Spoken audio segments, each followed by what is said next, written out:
Hello, and welcome back to Power Up Gamers. I'm Driven D&D, the Disabled DM. And today we're going to be using the Microscope RPG to make a character. With me, I have DM Drake Warren. And say hello, Drake. Introduce yourself, your channel. Hey guys, I'm Drake, as Jaren said. I am half of a relatively new YouTube channel called the RPG Construct. Relatively new, probably within the last month. I combined my channel with Bill Fortney Jr. and just kind of starting to get content out there, 15 or 18 videos. I DM a ton, usually with the AbTab stuff. Yeah, just happy to be here and have some fun tonight. Awesome. And to tell my viewers, I had the chance and the privilege to play in one of Drake's 8 games in Dragon and Grim. If we all play Tomb Hearts, probably the most fun I've had in like 15 years. Well, thanks, man. So it's just an awesome time. He's an excellent DM. Thank you.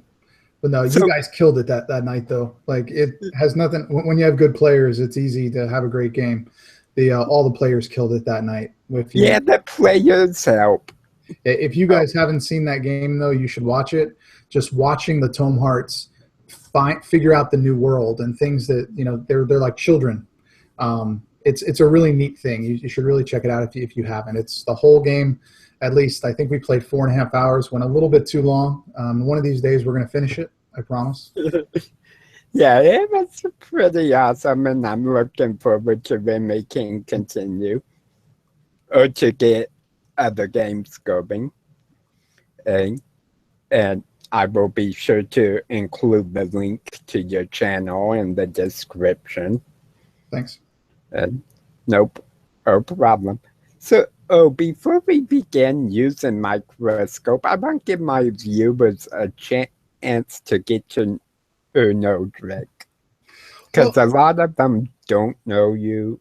A lot of them probably have never even heard of you, to be honest. No, you wouldn't. I played, sorry. I was at the D&D back with 2nd edition. I'm 37, so I was probably 12, 13 when it came out, and played a lot up until high school. Still bought the books. Still, pretty much all the mythology I learned as a kid was from that binder monster manual. That you got with. I loved those. It was like the monstrous compendium or something. There was 3 things, but yeah, I did that, and most of my adult life I didn't. And then about a year and a half ago, I lost my job. I quit my job, and I had the month of May off last year, not this, a couple months ago, but prior to that. And I stumbled upon all the Provokers games. Well, the beginning of the Provokers games. There were 2 or 3 at that point. And I saw, that the 5th edition had come out, and just kind of fell in love with the system again, with it being simplified and everything. I always learned about it, but just never played, didn't have the community, and found the online stuff. And really pretty much Matt Click and Barker and Tim and Nate and Juice really got me back into it. But I've always fancied myself a pretty good storyteller, and playing off my players and being able to improv. But prior to getting back into it, I mean, everything from like Vampire the Masquerade, let's see, Werewolf,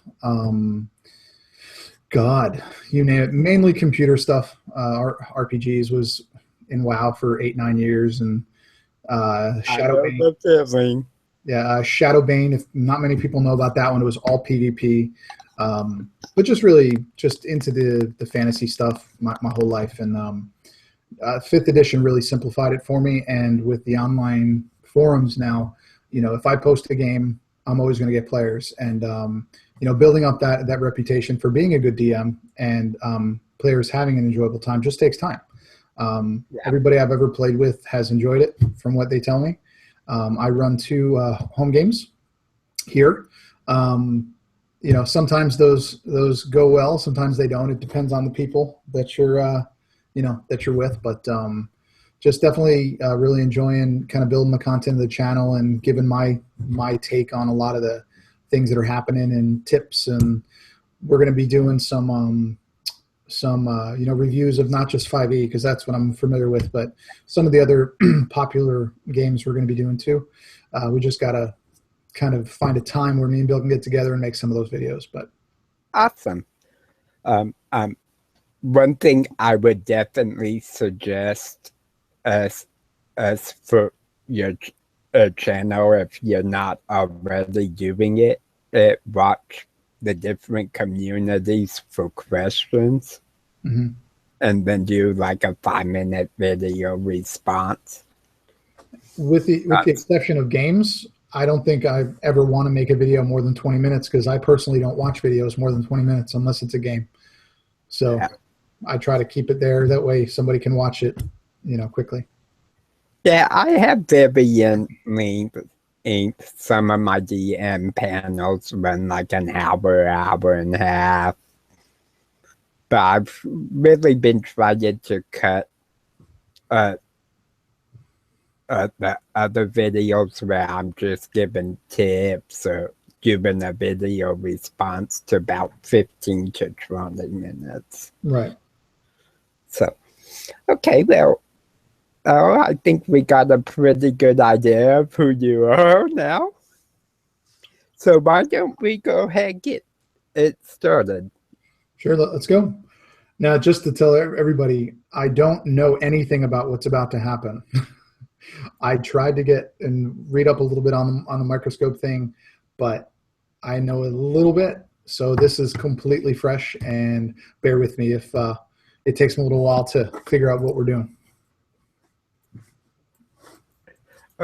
Okay, to give you kind of an idea, if Microscope works differently than most role-playing games, so you kind of have to throw away some preconceptions, like you technically don't have your own character when you use the system, but we're going to be using it to develop a character concept and a background story. Okay. You don't play this game in any certain chronological order, so you could know all about the character's future, but not how they got there.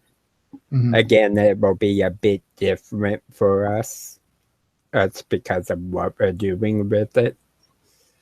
Okay. But this is basically a system where you build the story from the outside in. You decide the big picture, or the grand scheme of the history, and then you get down and dirty and carve out the details. Right. Okay.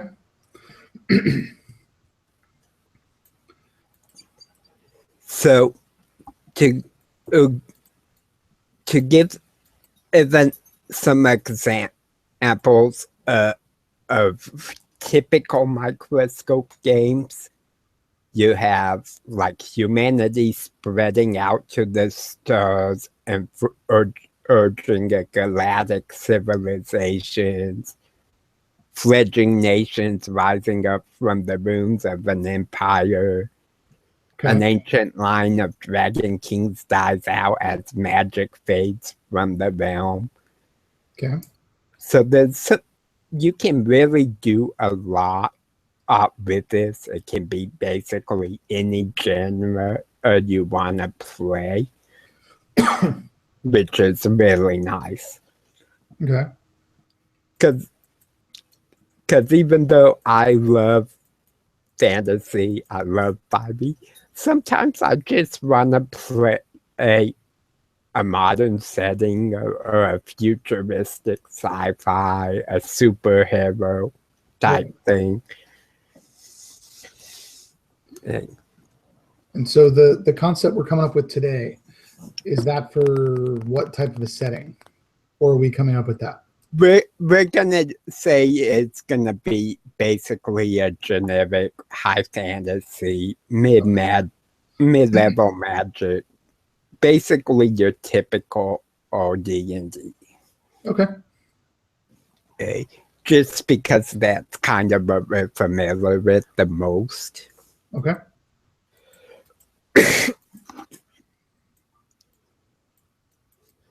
And I will say I do recommend getting this Microscope RPG. It is excellent for world building and kind of for a session 0. I'm not sure how well it's going to work for a character. That's why we're doing this video. Well, it's either going to do well or it's going to bomb. But either way, we're going to have fun. I promise. Exactly. But it is available on Drive-Thru RPG for $10, which is not bad for a PDF. And I've taken to using it in my session 0s to create the setting with my players, which has gotten a very good reception. So there are 4 basic steps to this. They're called the big picture, bookend history, a palette, where you add or ban ingredients, and then what they call the first pass. Okay. The first step, the big picture, is where you brainstorm a simple overview of the history, in this case, the character you want to play. And Okay. if you were looking in a history book, this would be the one line that summarizes what happens but leaves out all the details. It's basically a single sentence. And an example would be an ancient empire rises and falls. Right, but we're going to have a character though, so it's not Exactly. Okay. So I'm gonna let Drake give me a sentence about a character, and then I'll kind of give a little bit of feedback on it. A sentence about a character. Okay.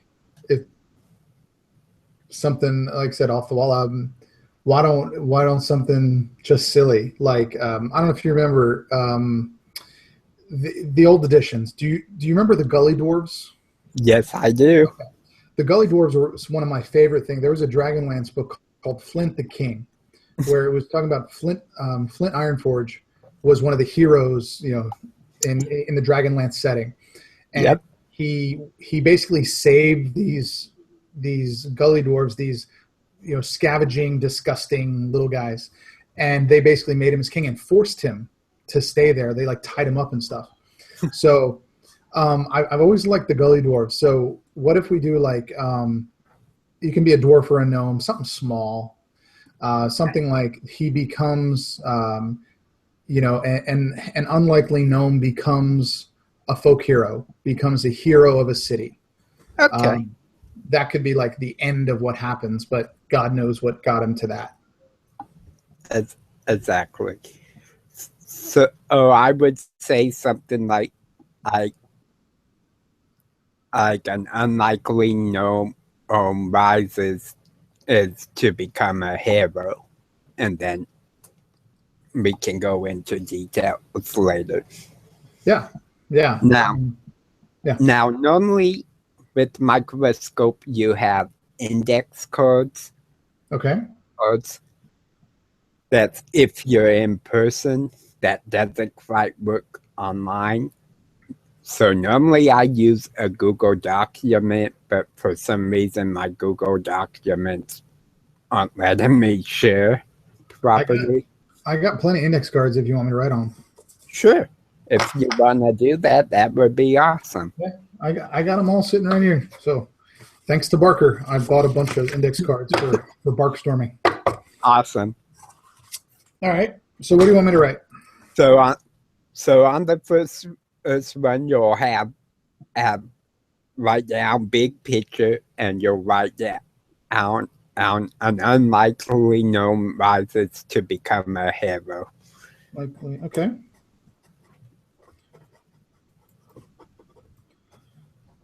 Okay. That's done. Okay. Now, you'll have two different index codes below that. Okay. And this is your bookend history. And this is where we'll really start collaborating. Each one of those is a period of time, could be decades or centuries, depending on how long gnomes live in this particular setting. Okay. I would say probably Years. decades. Okay. And this will be where we describe how the history of the character begins and ends. So like where he is, where he came from versus where he is at the end, that kind of thing? Yeah. And my idea is the ending is actually what puts him on the path to becoming an adventurer. Gotcha. So, Okay. so like everything else is leading up to it. I would say the beginning would be like the first big influence on his life. Okay. Or her life, depending on if you're playing a male or female. Right. I think the beginning, it would be fun if the guy is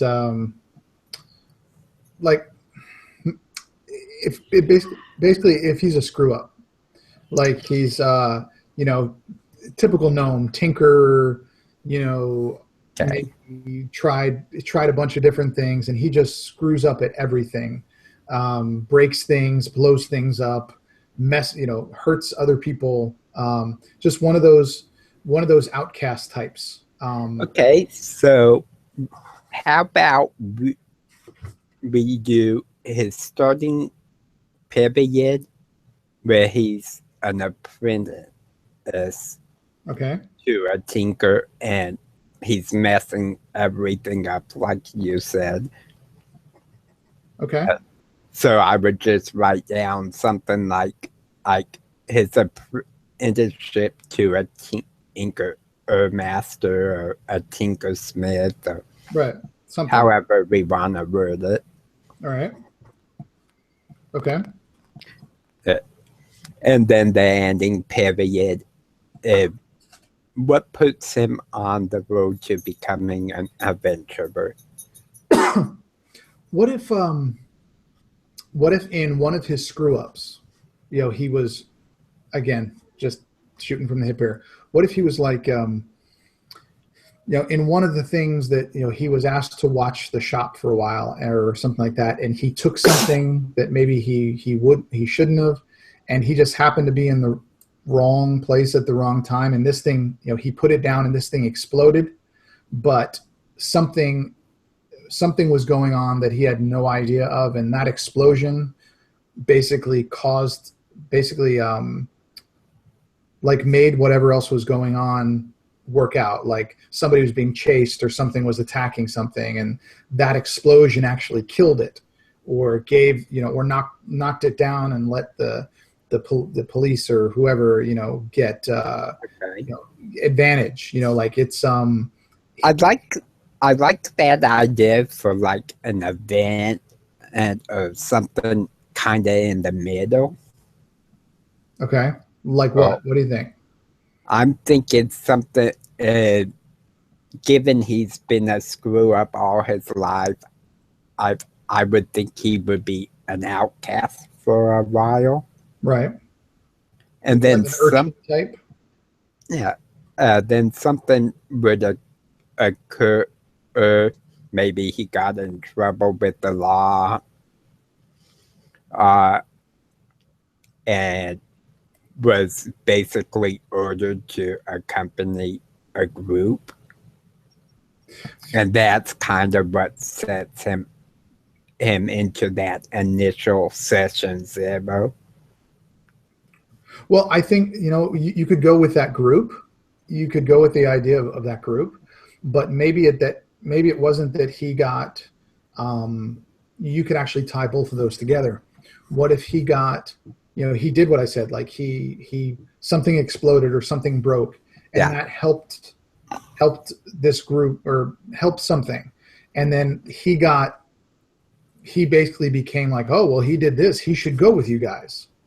He can still be added to the group.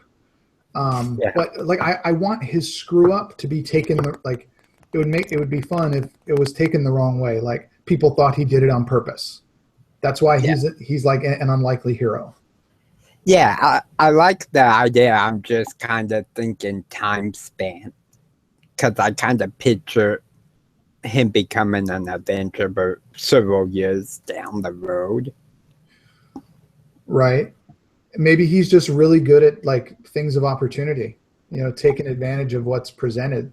So, whenever something's like almost done, he steps in and like, yeah, and he just finishes it up, and he gets really good at that. He gets really good at, kind of putting the cherry on top instead of the hard work.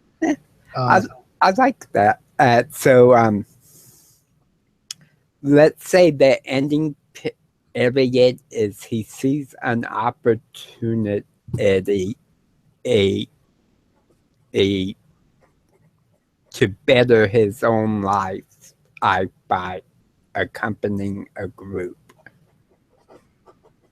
How about instead of better his own life, maybe advance his position? Yeah, advance his position works. I'll just say better his life and advance his position. Okay. By joining this group? Yeah. Would you say group of adventurers? I guess we don't need to go specific. Yeah, I wouldn't go specific because we don't know, because this is something you would take to a session 0. So the GM might have you guys playing just commoners. Right. Okay. No name event, basically adventurers who are starting to earn a rep. Okay. So I don't think the specifics are really needed. Okay, cool. Okay, now that... Hold on, just to review so far, we have the big picture, and an unlikely gnome rises to become a hero. And then the two below it, which are called what? Bookend history. Okay, bookend history. The beginning is he's an apprentice to a tinker or some type of a smith, messing everything up all the time. And the ending is he sees an opportunity to better his life and advance his position by joining a group. Awesome. Now, the second part of bookend history is you decide whether each description is light or dark. And light is basically a good, happy time, positive, beneficial. Dark's kind of the opposite, tragic. I think the beginning would definitely be dark. Yeah, that's kind of my picture. And then I'm going to say finding the group, so our ending period would be considered light. But at the same time, though, think about that, just from a character standpoint, right? He knows he's a screw up, and he knows he shouldn't be here. And he's put in with this group. Maybe he's freaking out. Yeah, so it could be dark. I think if you're looking from the character standpoint, excuse me, I think it would be dark, but I think if from the outside looking in, it would be light. You know what I mean? Okay. So I don't know how to write that. So let's go ahead and put it down as dark also, because when we go into events and periods within those, they can be light or dark also. Okay. We're good. What's next? Okay. All right. So we scroll down a little. Next is step 3, called the array. It's where we add or ban ingredients. And normally this is for a history. for us, it's going to be the character. And this is, you could do this on maybe 2 index cards, leave plenty of room for writing. Okay. But these will be 2 columns, a yes column and a no column. Okay. And the way this works is each person adds one thing, either a yes or a no. And it can be anything in relation to this character. I'm sorry, say that one more time, Jaron. Sorry, I got a text. Okay. So in the yes and no columns, we'll take turns. And it can be anything we want to add regarding this character. Anything? Yeah. Okay, so do you want 1 yes card and 1 no card, or? Yeah, you'll probably want one for each. All right, hold on. Because it's 2 columns. Okay. Normally, I use a table. Right. Players go in any order, so we'll just kind of rotate. If you don't add something, so like if you're out of ideas, then the other person can add one more thing and then it stops. So is it like a trait or an item? It could be anything. It could be what equipment he has. It could be what his personality's like. And how many do we do? Yes and no? As many as we want. Interesting. Okay. Why don't we do this? Why don't we go, if we just do random back and forth, why don't you do a yes, then you do a no? Like you do a yes, I do a yes. Okay. Or whatever, or vice versa. We just go back and forth. Yes, no, yes, no, yes, no. That works. Okay. So why don't you start out, Jaron? Because I don't know yet. Okay. I am going to add a no first. And I'm going to say he does not use magic. Okay.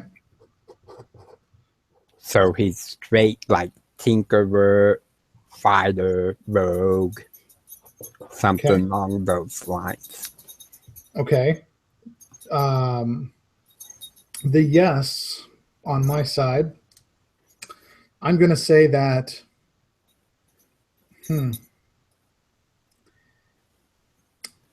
he's, man, this is actually harder than you think. I'm going to say that he is very good at hiding. Okay.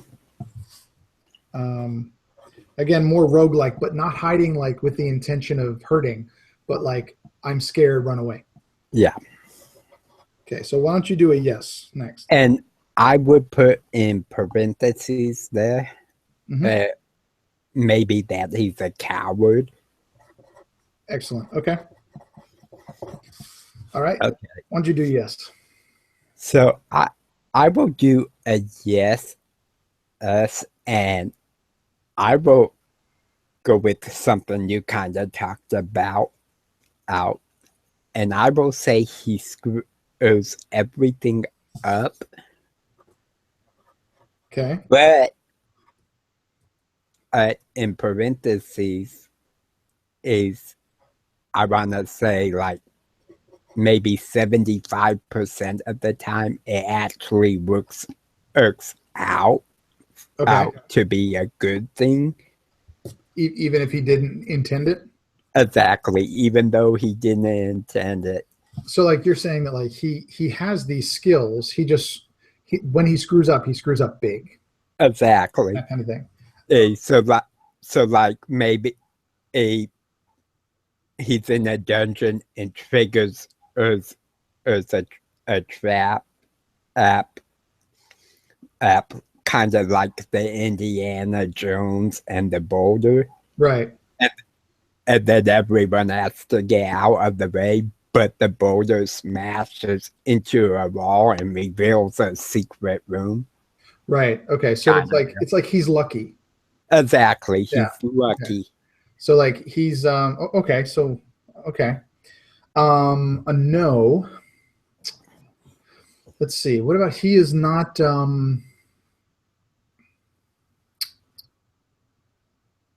He is not confident. Okay. Like, he'll do it, but he's like, I'm probably going to screw it up. Like, he's so used to failing in his apprenticeship and everything that he just assumes that Now, he's going to mess up. now, I like not just a lack of confidence, but almost a sense of depression with it. Like kind of like a, what is that guy from Winnie the Pooh? Eeyore, right? Yeah, kind of Be okay. kind of attitude. I'm putting Eeyore on the card. That's perfectly fine. We know what it means. Eeyore like. All right. Why don't you go with a no? Okay, a no. I am going to. This is hard, man. It can be. It's harder doing it for a character than the history. I'm just trying to picture them in my head, like exactly. Kind of reverse engineering this. Usually, you start out with the other stuff, Exactly. I'm going to say there's a no, but I'm gonna kind of frame it as a yes, just because it's easier to say. Okay, go ahead. I would say he's antisocial. So no, he's not social. We'll just say. Yeah, he's not social. He doesn't form friendships and relationships easily. Okay.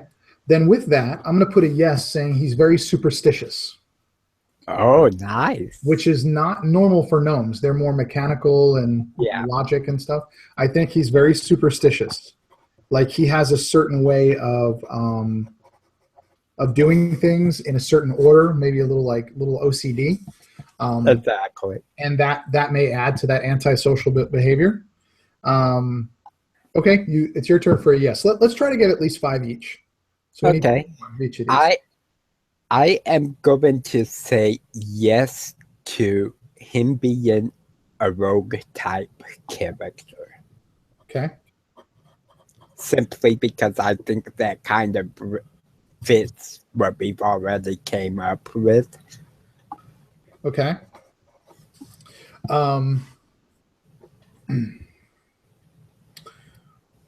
With a no, I'm going to say that he does not I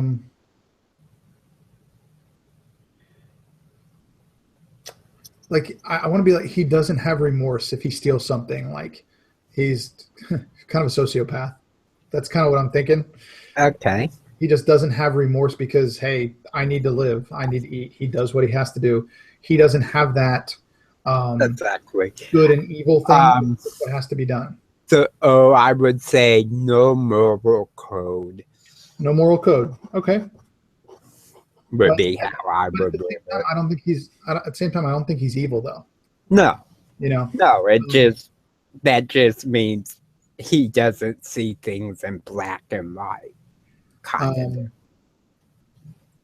So he'll still ill, but he doesn't steal to have things. He steals it to survive. To survive. All right. So for a yes, I think let's keep doing this as long as we can. So I'm gonna say his yes is that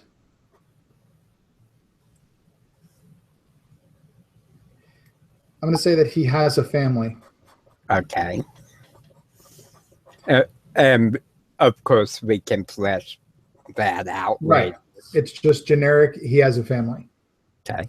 So, I am going to say he is not religious. Okay. Not religious. So, like, he has no use for deities. He's superstitious, but it's more of the what goes bump in the night and Right, kind of right.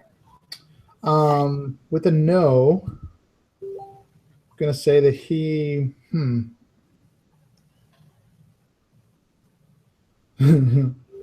gonna say he doesn't. He doesn't like the dark. Okay. So no. I mean, I'll just say scared of the dark, right? Okay, you got a yes.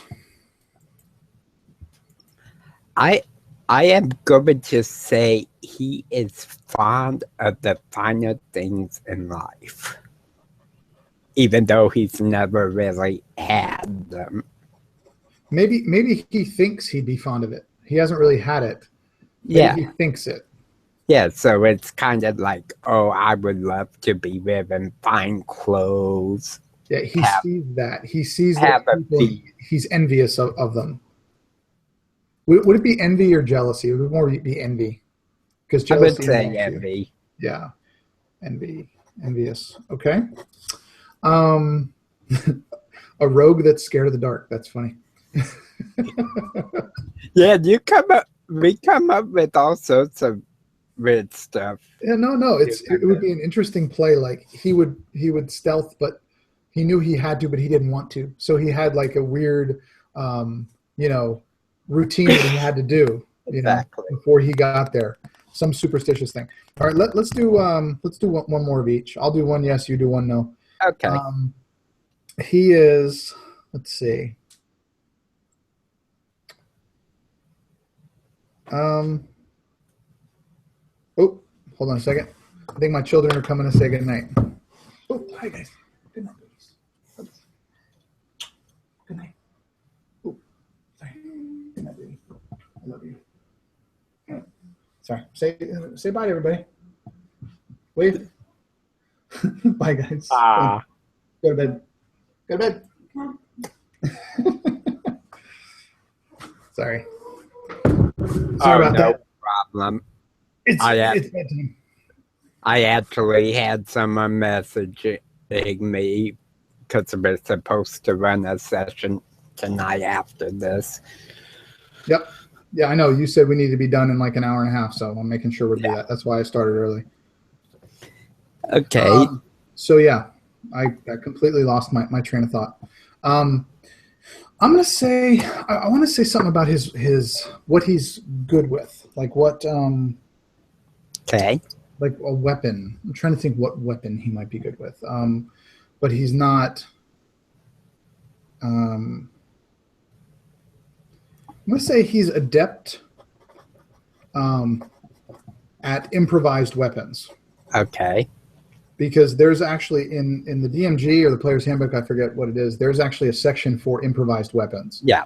And what you would use on. So he's not really good at, hey, I have a dagger, I have a sword, but I can use that pipe that's sitting on the ground and it does the same as a club, and I'm adept at that. I am going to add a very unique no for no. Okay. He is substandard intelligent. So not average intelligence for a no. Okay.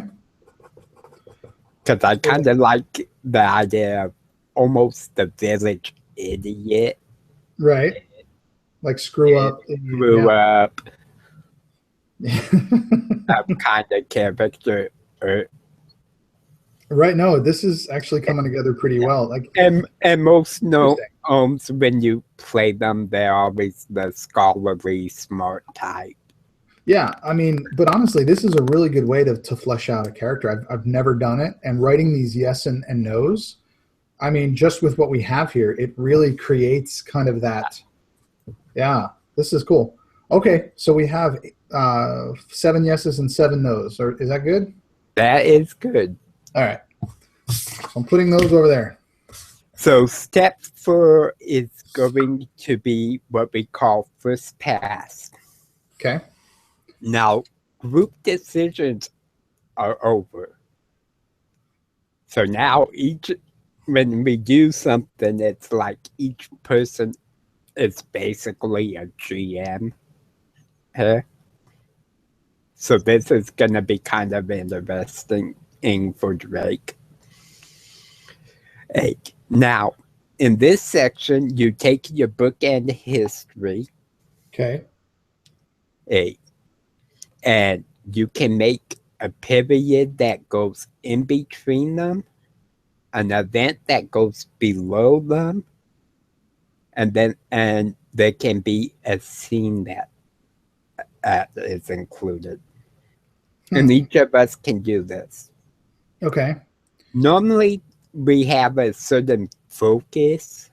I don't think with a character that's really needed. Right. I'm going to put some of these in half, so Okay. we're good at it. And then a scene is the scene is basically the part we kind of role play out. The rest is kind of us just talking. Right. So, okay, why don't you give me an example and start off here? So you Okay. and I don't. So I am going to actually, instead of adding a period between the two, I'm going to start off with an event. Okay. And I am going to put it under his apprenticeship. Okay. And I am going to set he basically blew up the tinker shop, set it afire, and killed his master. Or his mentor. Okay. Blew up tinker shop, set on fire, killed his mentor. Even though it was technically an accident. And I'm going to say this is a very dark tone. Okay. Okay. Okay, so we're going to put that like below the beginning? Yes, it would go below the beginning. Okay. And then it would go to you. You could add a period, an event, or a scene. Okay.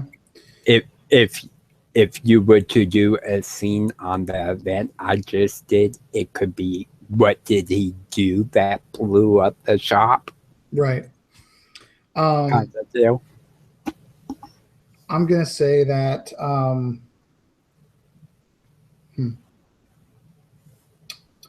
gosh, I want to do something with the ending, but I want to do it like right before he sees this opportunity. Like, what happened that this opportunity presented itself? You know? Okay. So I would say it would be an event, right? That would go under the ending, right? Yeah. And I would say that.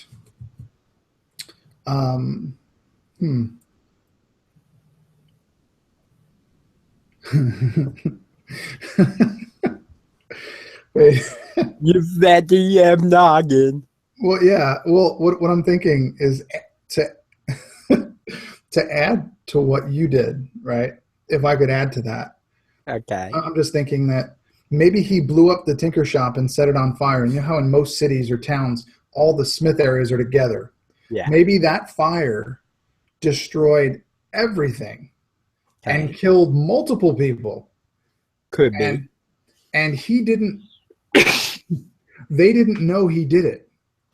Everyone else was killed in this guild. Let's put it in a guild, right? Everyone else was killed, and they thought maybe they thought a dragon had come or some fire-breathing something had come and killed everybody, and he was the one survivor that crawled out. And he must be amazing because he survived, right? So it's kind of, again, it's off the wall, but maybe that's it. Maybe that's how he got that opportunity. That when good. Oh, here's what I kind of like, and you can go with it or not, because I can't really say yes or no. Right. I like the idea of at the time that he's joins up with these adventurers, he's in a whole different place. Whether it's another city, but perhaps rumors of him surviving this mysterious attack reach the guards of the king, whoever's in authority there. Yeah. And that's what triggers him joining this group. So that could tie in well. And he really wouldn't be a hero. He would just be a survivor. Exactly. But he would have almost that full hero status. Right. Already. Right. So would I put that under the ending or between the two? I would say it would be an event for the ending, but it would be like the very first event of the ending. Okay. So he survived. Well, he was the only survivor of explosion he caused. No one knows he caused it. Right? Yep. Sounds good. Okay, and that's going to be... And then I would just put like in parentheses, different city rumors of him get to authorities. Rumors of his survival. Okay. Cool. Awesome. All right. And then we go back and forth like this. Okay. Until we feel we're done. Okay. So I am going to go ahead and do an example of a scene. Okay. And I'm going to put it under the event that I made about his shop blowing up. Now, in a scene, this is where we kind of role play things out. And I'm going to I have to kind of scroll down a little bit in the PDF. Right.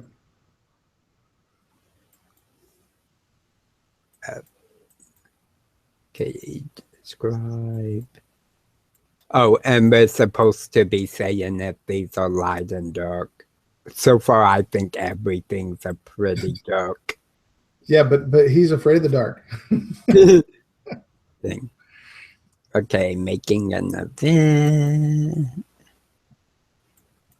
And again, guys, bear with us. We're trying to hash this out with the character creation. So, but overall, though, this is actually a lot of fun to come up with. This is a very helpful thing. Yeah, this is quite interesting. It is new in that we are trying to apply it to a character instead of a setting or a history. Okay, so the first step in a scene is to state the question. So my question is, what did he get into that caused the explosion? Okay.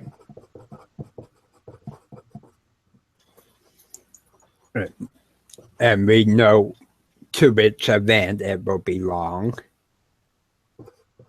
Okay. Right, that's going to be the blew up the Tinker Shop one. Okay. Now we have a step of choosing characters within the scene. And we can require or ban characters. There's normally, I say each player picks a character to play in the scene, and then we might do one NPC. A kind of deal. But I think with just the two of us, I think just having one of us play him and one of us playing his mentor is perfect. Okay. Do we have to kind of talk about the scene, or we just improv it? It's totally improv. Okay. So you be him, and I'll be the mentor. I don't know. I have no idea. So let's go ahead if let's go ahead take a real quick break, Okay. just like 1-2 minutes, use the bathroom, whatever, or we need to or do.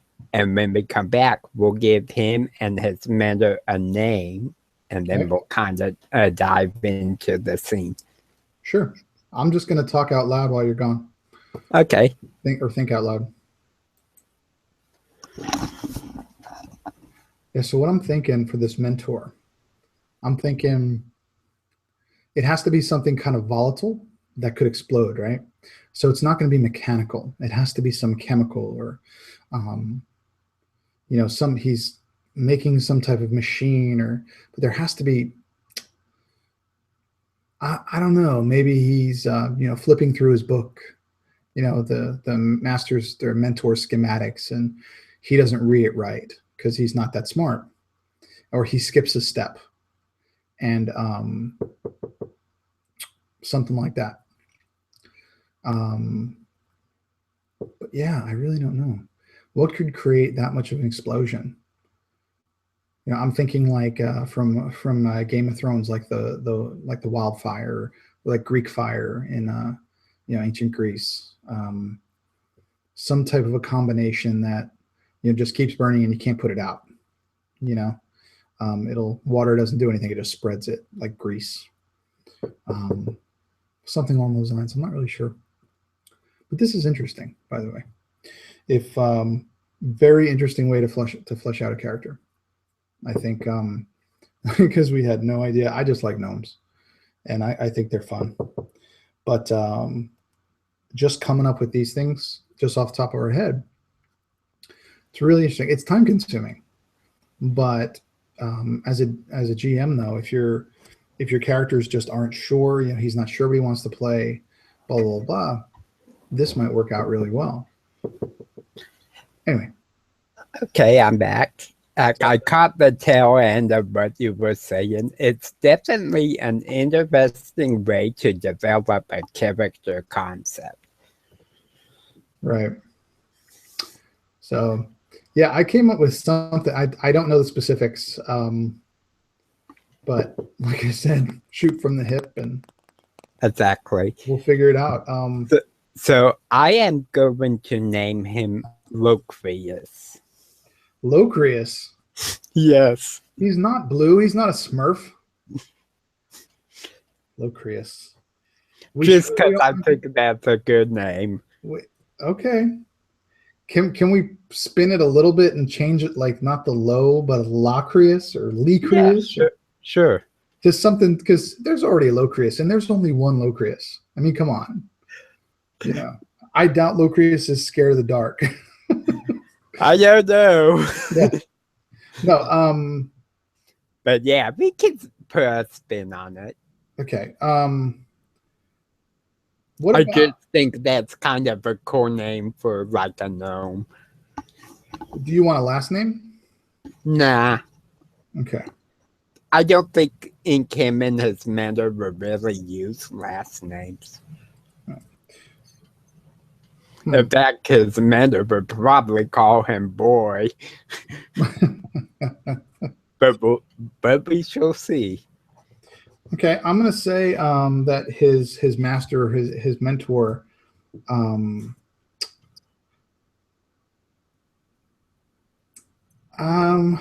me think. Let me think of a name here. I'm trying to scroll back through in my head every gnome I've ever played, and it is always. Now his mentor doesn't have to be a gnome, but it would make sense. But yeah, I'm thinking he'd be a gnome because it's if he's small working there. You know what? He could be a dwarf though. Yeah. Let's see. Come on, guys, help me out. Whatever you want. That would be awesome. Just give me a sec, man. I'm completely blank. Names suck. Names are the hardest things for me all the time. It's the last thing that I do when I come up with things. Yeah. Locrius. For gnomes, that's a hard race to name. Yeah. Dwarfs, I have no problem with. Elves Yeah. and You know humans, what? You know I what? have no problem with. I actually have an app on my phone, Jaron. Hold on. And it's actually a D&D names generator. Oh, nice. It's free. Gnome will do a male, and the first one that comes up, I am going to use. Okay. Okay. All right. The first one to come up is okay. This thing is glitching. Hold on. Is Varel. Varel. What it means is funny, humorous, or joking. Okay. So Master Verbal. Yep. And yeah, it's called D&D names generator, by the way. Oh, I use it all the time, and it's got like every race and drow, dragonborn, goblin, nice. half-orc, all that stuff. So just keep that in mind if you're ever looking for a random thing. Okay. So, Locrius and Varel. So I picture this scene taking place in kind of the laboratory. A Locrius obviously has been told to do a task. Okay. And I'm picturing something along the lines of dealing with chemicals or maybe different potion type deals. Right. Some type of liquid or something. Okay. Yes, something that would be flammable. And volatile. And extremely volatile. Right. Okay. Well, but I think it would be kind of like a research type deal. Okay. So maybe some kind of corrosion agent and that they're trying to make. Okay. And basically a master verbal would tell him to make this corrosion agent, this supplies. Right. Right. And I'm thinking, yeah. All right. So I'm thinking that's kind of the setup of the scene. Okay. Do you want me to begin, or do you want to begin? You can kick it off. Okay. I think that I would be that Master Varel would be, very busy sitting at his table. He would be sitting. He would have, kind of maybe jars of powders here and liquids and kind of bubbling cauldrons over there, and he would look behind his shoulder and says, have you cleaned what I told you to clean? Did you put it away properly this time? Well, I think so, Master Verbal. What is your name? You've been here. You've been here for a while. Low? Your name is Low because you are so low. What have you done right today? Have you done anything right today? Well, I managed not to burn breakfast, sir. Is that what you called it? You called that breakfast? You're lucky I kept it down. Do you have any skills?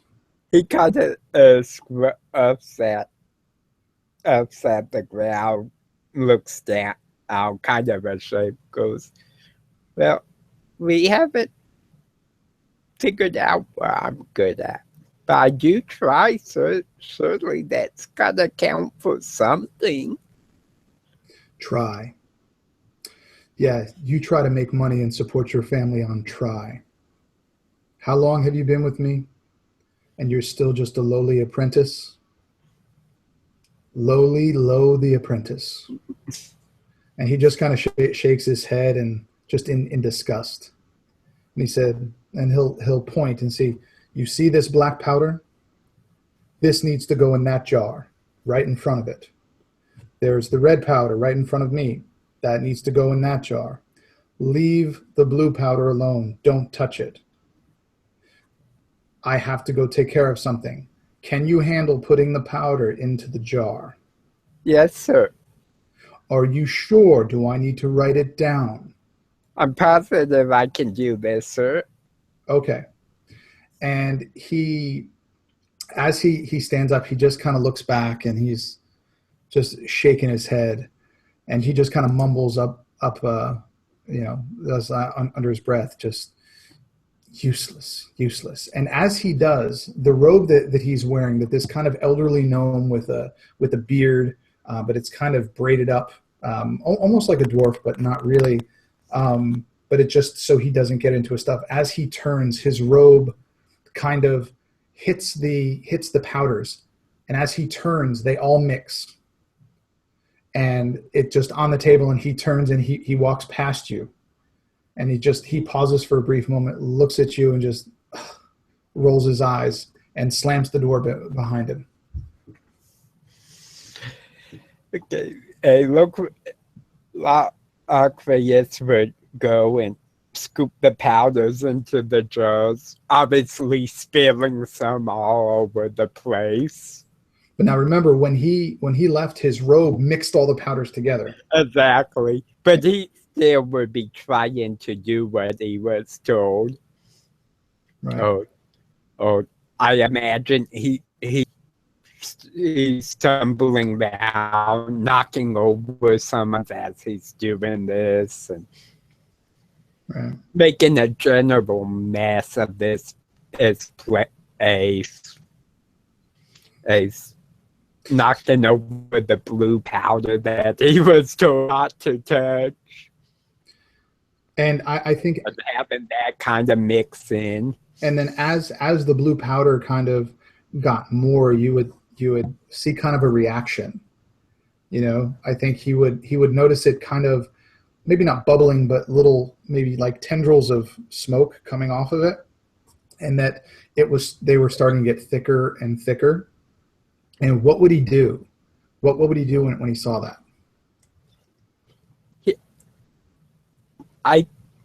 I think his first instinct, since I'm picturing him holding one of the jars with this smoking concoction in it, would be to drop it. And I just see it shatter and like the powder's going everywhere, up in the air, settling in on some papers and just all sorts of stuff that his master had out.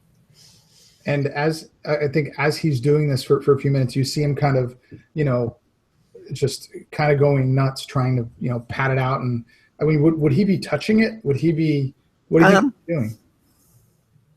Sorry, I'm playing the DM here. I apologize. I'm just used to it. Yeah. I'm used to asking the questions. It happens. I don't think he would be touching it.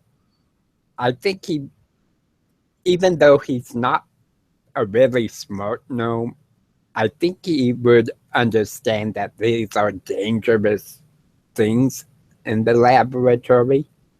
So I kind of picture him trying to get to the door or to call for his mentor. But along the way, I see him knocking like books off the shelf, and knocking beakers of liquids which are flammable all over. And I think as he he opened the door and he yelled, I think Varel would just turn, because he hadn't made it but 100 feet away from the shop at this point. He comes in and he sees behind him. He peers through the door and he can see the smoke, which is getting and he just turns and wide-eyed, his eyes like saucers, and just runs as fast as his little gnome legs can take him, and just goes, just kind of knocks him, like grabs him and pushes him out of the way, almost out the door. Yeah. And as he gets to the table that everything's mixed, he just it's like that scene in a movie where he just kind of, leans over and kind of puts everything together, trying to put it all together. And then it's that moment where he looks up, and as he looks up, just, but Awesome. he had pushed Locrius out of the house. So Locrius got hurt, but he survived. But this explosion, and maybe the wall that he's at is, stone or something, the one stone wall, and the explosion went the other way into the other stuff and just took out everything. Awesome. And I think that really answers the question of what caused the explosion. Yeah. So we would end the scene. That's interesting.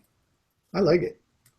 Yeah, it's a pretty neat little thing. Yeah. So what do you want me to write? I have seen, what did he get into that? What did he get into that caused it? I have the characters, and I'll just say accidentally mixed chemical or powders. But the thing is, though, his master mixed them. Yeah. He just didn't realize it. Yeah. So I would say combination of Locrius accidentally mixing the powders or not Locrius, Master Viral, and Locrius's clumsiness. Because I imagine that's what made it so bad. Right, like it was just kind of there, but once once he really started knocking things over, that's when it got really bad. Exactly. So I put accidentally mixed chemicals due to clumsiness, but Master accidentally hit powders with robe when exiting. Awesome. Okay. And that would be the basic answer to the question. Right. And then we would go on adding another period, another event, another scene. And we just keep doing that for however long we want, or till we decide the session's over. Right. But I would think this would take a really long time to do a session 0, to do characters like this. Yeah, to do characters, it does feel like it would take a long time. Unless you were doing like a session 0 1-on-1 with each player. Right, and I think that could, and you maybe don't even need, because a lot of players wouldn't even want to do that. They would have their own thing. But if you have somebody who's not sure what he wants to do, you could use this. Exactly. Or if you have someone who doesn't really know what background story they want to give, right, you could use this kind of system. Right. No, absolutely. So why don't we do one more? Okay. And I'll do a scene.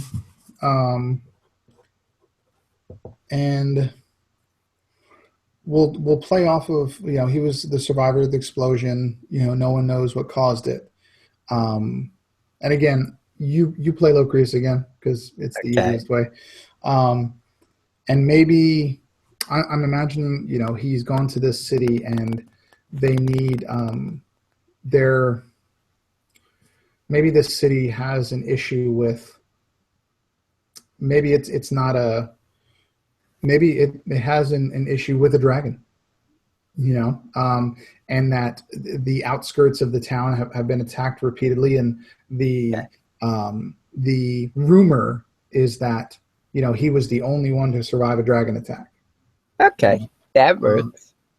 And I think that scene would be like maybe the mayor of this city. Okay. As he comes through the village, or the gates, the guard, and he meets with the mayor. That the mayor requests him to come. What do you think would be a good city name that he came from?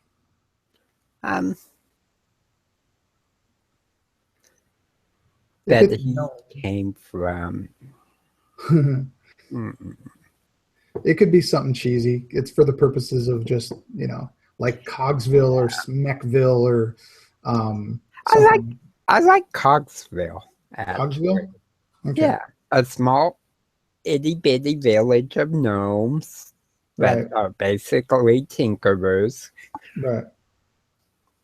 So I think he would, as as you get called, this isn't a big city that they're coming to, maybe 1,000 people, but it's big enough to have, you know, um, to have farmland and have industry as far as, forges and tinkers and stuff like that, but bigger than the one that he came from. Yeah. And I think he would, call you and say, as you're standing in this, he would, So yeah. before we get into playing it, let's give the mayor a name. Okay. The mayor would be, he's going to be, And maybe a race. yeah, he's going to be human. Okay. And his name is going to be,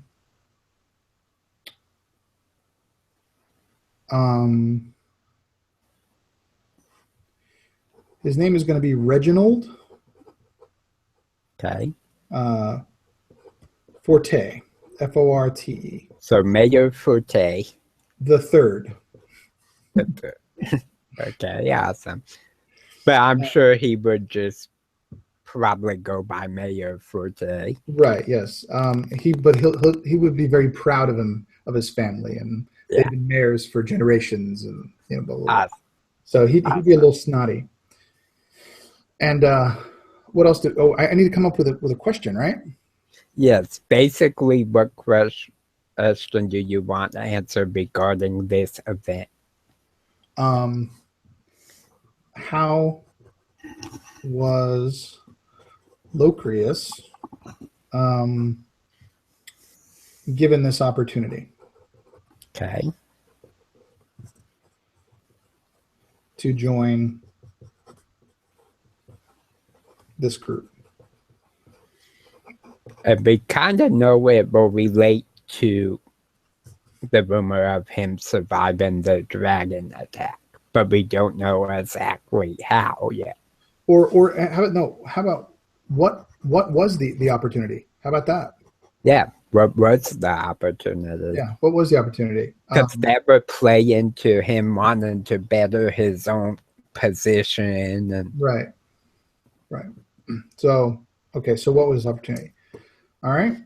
So I think he would kind of, the guards would open the doors, and I'm picturing like a stone and wood kind of a town hall, but a small one, like a single room, okay. but there's a seat with a desk, but like at the end, and there's one guard, and there's this older human, but, kind of salt and pepper hair, with, fine clothes on, fine robes, golds and reds, just things that, and he sits up very properly, and, he, makes sure he properly holds his pen and all that stuff.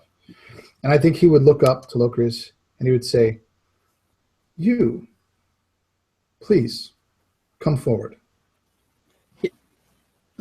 Locrius would kind of look around nervously, kind of look at the ground, shuffle forward a little. And he would smile and say, "Yes, you. There's no one else here. Come forward." He would just kind of keep the same behavior up, almost as if he's not sure if he's in trouble or not.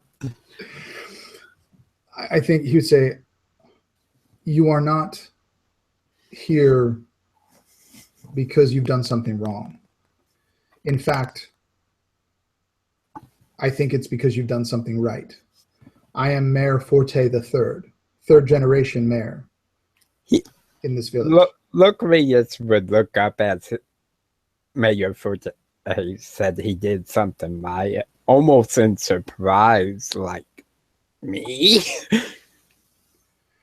And he would say, "Please come sit down." And you would see that along with that chair in front of it that you couldn't see as you were walking forward, they put a small gnome-sized chair in front of it.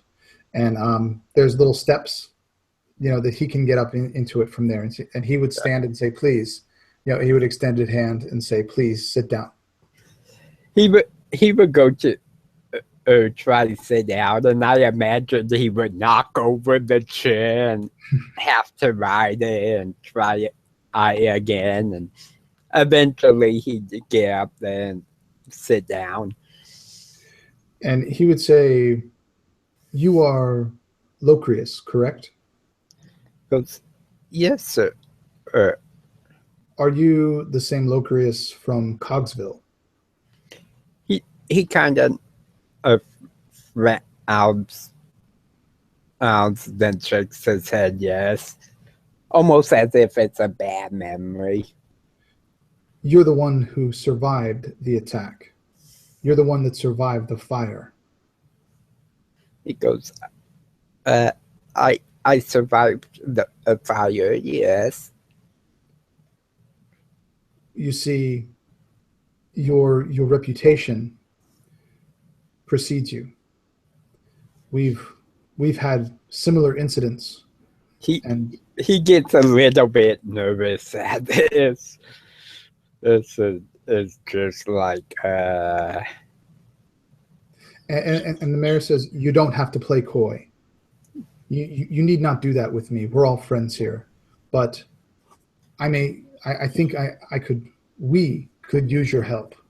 We have a problem in this city."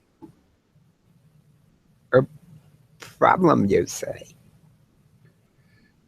And he looks very serious, and he gets very stern, kind of his gaze, and he looks Locrius in the eye, and he says, "Come over here." And this town hall that you guys are in is actually a little bit above most of the city, and he kind of walks you over, and there's like a ledge that you can stand on. And okay, before he gets over there, I would imagine, like, as he's trying to get out of the seat, he would just fall off the seat and kind of have to pick himself up. The mayor would just keep shaking his head. "You don't have to play this game anymore. You can just be you. You don't have to fake it." He said, "Game, sir?" No, I assure you, I'm quite a clumsy guy. Just ask. Oh, wait, you can't ask Master Burrell. And he would just smile and say, "Sure you are." And he would kind of shuffle you over to this window, and looking out the window, you would see the edge of the city, beyond the wall that's there. It's not a huge wall, but there's a wall. It's basically blackened and burned. It looks like there's been an explosion or several explosions, but several buildings are actually basically just burnt rubble, just blackened. And he says, "See this? What does this look like to you?" He looks at an explosion, sure. Did someone mix together something they shouldn't have? If only that were the case. That would be easy to fix. Our problem is bigger, and probably something you've dealt with before and survived. No one survived this attack. Everything you see there was destroyed, and everyone within those buildings did not survive. Locrius would just think back at, because he wouldn't have survived either, except for Master Vero had knocked him basically out of the house. "We need you. We need your help. And I am willing to give you whatever you need to He help." kind of looks up, kind of smiles at it as goes, "Well, I'm not sure yet what we'll need, but I definitely think some kind of arrangement can be reached." You see, this is obviously what attacked your city. Everything I've heard, every report I've gotten says this is what your city looked like after the attack, and that you were the only one who survived. Is that true? As I don't know about the entire city, sir, but out of the forge area, I was the only one. You were the only one that survived, and no one survived here. So you must know something.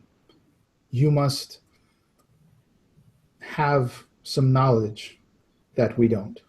And I'd like you to lead a group from this city to destroy what did this.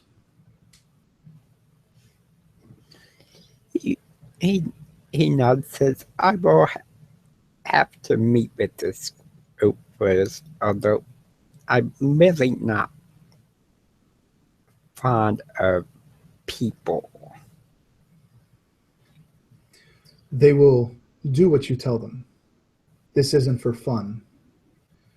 This is for survival. Something that you have proven you can do. He just kind of thinks on that, goes, imagine that. Something I did actually do right. And the mayor will say, what will it take?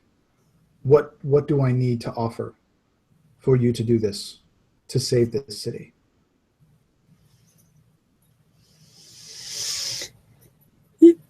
He just stops up, and it's quite evident he's hesitating and thinking, because he kind of wants to set up his future here, but he does, at the same time, he doesn't want to have it be like too much. Perhaps a shop of my own in a residence, then I could make something of myself. He just smiles and said, is that all? The area that was destroyed will be rebuilt after this menace is destroyed. And you can have your pick of any one of those buildings. Perhaps some funds to start a business and to live on as I get a shop going. Let's just say we are agreed. He nods. And he would look very proud of himself and stand up a little taller, and he'll say to the guard, bring the rest of them in. We will show them their new leader and who will save us from this destruction. And he will again look very proud of himself, and he'll, as the guy slowly walks to the door, he'll just look at him and go, quickly. And look, Aquarius just said it there like, I don't know what I got myself into, but if things work out. So I think that's about it for that scene. Awesome. So he, what was the opportunity? Slay the menace. He didn't say what it was. No. And he didn't even say it, but something to be slain. Right. Necessarily. Well, he said destroy. He said destroy or take care. Yeah, slay the menace and get own forge /shop. And I'm actually picturing more of like a general item shop. Right. Kind of deal. So as he become a merchant. Okay. So with that, is that it? Yeah. We would just keep going back and forth, but we want to stop there. So let's talk a little bit what do you think strengths and weaknesses of the system are, and how do you think it went? Well, sure. I think actually this is very interesting to me. Um, Coming up with not what he is, but why he is. Yeah. I think that's with character creation, we're always looking for the why, especially if you really want to role play, not just the hack and slash dungeons, but if you really want to role play your character, which I really enjoy DMing when people do that. I try to do it myself. Knowing these backgrounds, knowing that he was an apprentice and he messed up everything, having these little yeses and nos to kind of put the puzzles together, or what lines he fits between. Exactly. I think from that aspect, if you have no idea what you want to make, I think this would be very helpful. And you can even do this by yourself. You don't need to do it with people. Yeah. Exactly. It could be done totally by yourself. I do think it is really interesting in doing it with other people and kind of getting their feedback and their own twists. Yeah, I think, again, so I think that a strength would be if you didn't know what was going on, or you didn't really have an idea of what you wanted, you could create these experiences, these events, these scenes, and piece it together. Exactly. And I think a strength to it too is it could flesh out really in detail a lot of their life story up to the point of them becoming an adventurer. Well, like the thing is here with what we did, we never came up with a class. No. For all we know, this guy, you said he's a rogue type. He's the rogue type. But that could be ranger, that could be rogue. That could honestly, you could even play that into a sorcerer or more like a wizard. Although we did say no magic. Right. You're right. We did say no magic. But there's a lot of things we didn't say a class, and I think that's very helpful. But knowing these experiences he had really tells you who he is. So exactly. A character creation step, if you have the time, I think this is awesome. And especially if you can base your, you can work with somebody, a DM or something, to go through that. I think it's a great idea. I think a negative would be the time required. It is time consuming. You can run a 3 to 5 hour session using this easily and only do like 2 scenes. Well, I think that if you were good, I think if everyone knew what they were doing, I think you could run through one of these in 45 minutes to an hour. Oh yeah. And be pretty complete. So yeah, you're looking at a 4-hour session for that. Yeah. But I think again though, fleshing out what happened to him. I feel like I want to play this guy. Exactly. Like I want to know what he's going to do. I know why he is where he is, and I know the experiences that have gotten him to where he is. So or some of them. Yeah, or some of them. I know, but the major ones, I know how he's going to act. Yeah. So yeah, I think the yes/no section was definitely the big thing with making the character. Well, I don't know. I think the beginning and the ending of the history is actually very helpful because he was here, now he's here, and then we fill in with the scenes how he got there. But like to go fully through it though, if you'll bear with me for a minute. So our big picture was an unlikely gnome rises to become a hero. Right. That was our overview. Our beginning history was he was an apprentice to a tinker or some type of a smith, and he messed everything up. And that was dark. With that, we found out he blew up the tinker shop, set it on fire, killed his mentor and everyone else, but it was an accident. And the scene that we did was with Locrius and his mentor and described in detail how that fire happened and how that explosion happened. Exactly. the ending was he sees an opportunity to better his life and advance his position by joining a group. The specific thing was that he went to a different city. There was rumors that he had survived a attack, and of course that he caused, but no one knows that he caused it.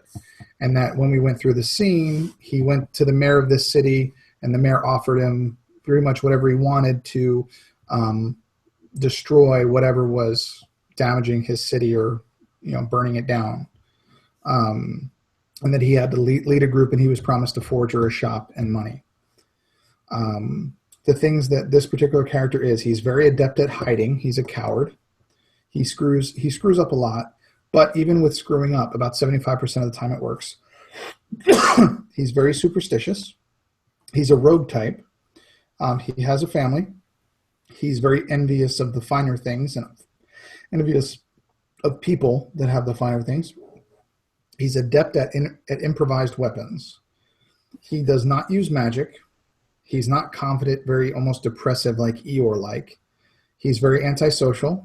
He doesn't have a moral code. He's not religious. He's scared of the dark. And he has substandard intelligence.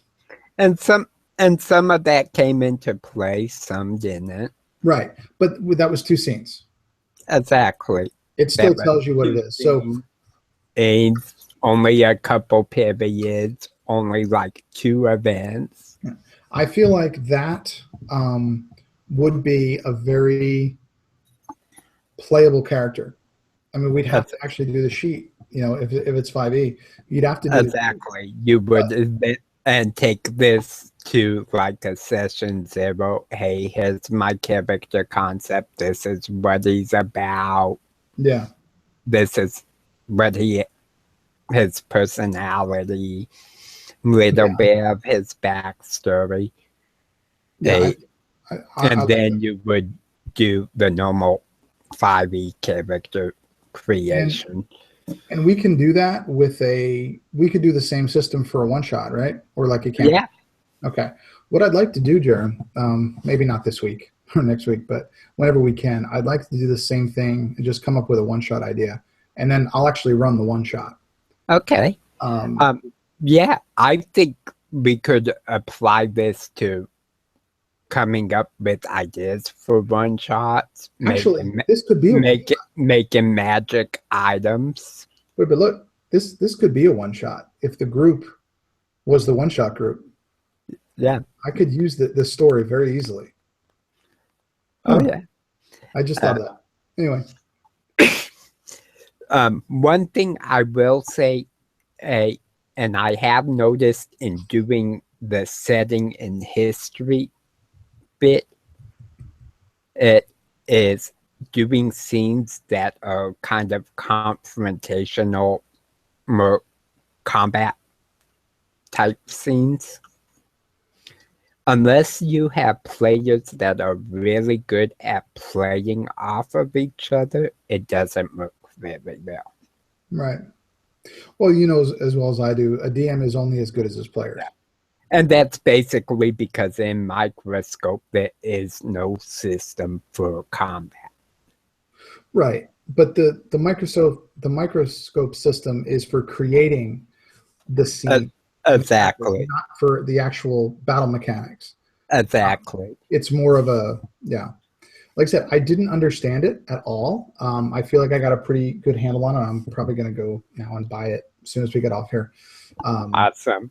Just so I can go through It's really simple to learn, but it's almost impossible to explain it to someone. Yeah, you have to do it. And like I said, I had no idea. Yeah, you really have to do it, or you have to watch it being done. Yeah, it's really cool. I absolutely enjoyed that. Like I said, coming up with just random stuff, and it could be anything. I just like gnomes. And it's totally awesome for world or building. We've came up with some really interesting settings. Mm-hmm. Because if you do this with 3-4 people, or such as a DM with the players, everyone's gonna have their own input. Yeah, And but I think it would almost get too much. It would almost get too much if you had a bunch of people. I think one or two or three, like one player and yeah, two people. But I think more than that, if you're listening to 4 or 5 people, I just think it would go on yeah. forever. I would say no more than 4, and we've done it in about 2.5 hours for a setting. Okay. And Yeah, like I said, I mean, we could, you and I could do this in an hour. We oh, absolutely. And oh if you yeah, want to do another one, if you want to do another just example of how to do it with characters, I'm down for that. yeah. You know how scheduling works. Actually, I would like to do several or others, such as making a magical item with it. You know what we should do? Bill, the other guy with my channel, the RPG Construct, Yeah, he would be down for that. If we could ever do it on a Friday or Saturday, obviously with some advance notice, we'd have another person to spin it around. awesome. I could definitely do Fridays. Okay. It all depends, man. Like I say, you know how my Yeah. schedule is, but I absolutely will use this system. I really appreciate you inviting me to try it out. Oh, no problem. It But really, yeah, there's several I think we could do, such as how to develop a one shot using this to come up with an idea for a one shot, yeah, making magical items, maybe creating a monster race. yeah. All Like, sorts of things I think this would work really good for. yeah, like I said, the only, and it's even a stretch to say it's a con, but the only thing that it's time consuming. But then again, I was just thinking about that. How often have I sat and made a character and sat for 2 or 3 hours writing out his backstory? I've done that, and I think we've all done that. Oh And yeah. this actually condenses that because you don't. I don't know if you watched the video that I did yesterday. I think I posted it, where I was going through all these ideas about this city that I was thinking about making in the Severe Mountains in Dragon Grin called Grinnis. Between Innis and Grin, and it'd be called Sanctuary. And I started coming up with all this stuff for the city, and then I realized something.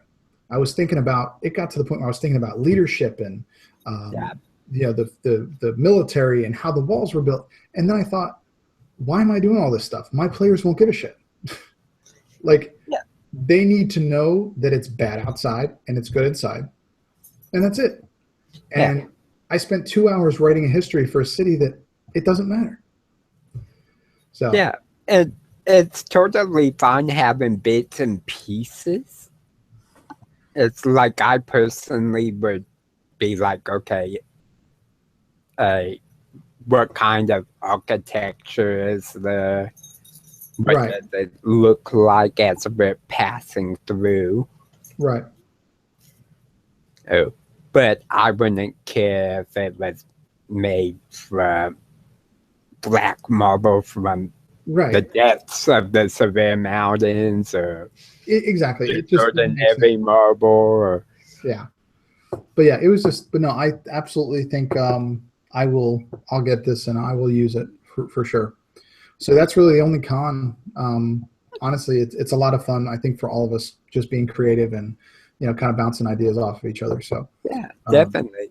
but yeah, man, Okay, that's pretty cool. okay. Well, as much fun as we're having, I am going to have to sign us off here in a minute because I have another session to get to.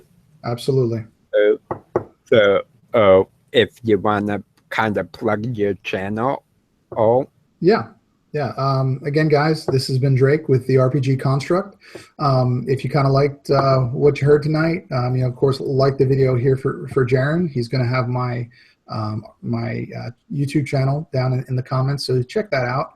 There's probably 20 videos up right now, a bunch of different stuff.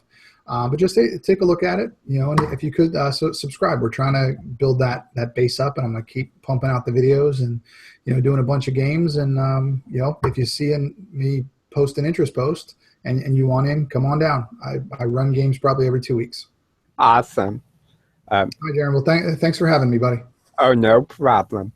So I hope our viewers enjoyed this. I thought it was really unique.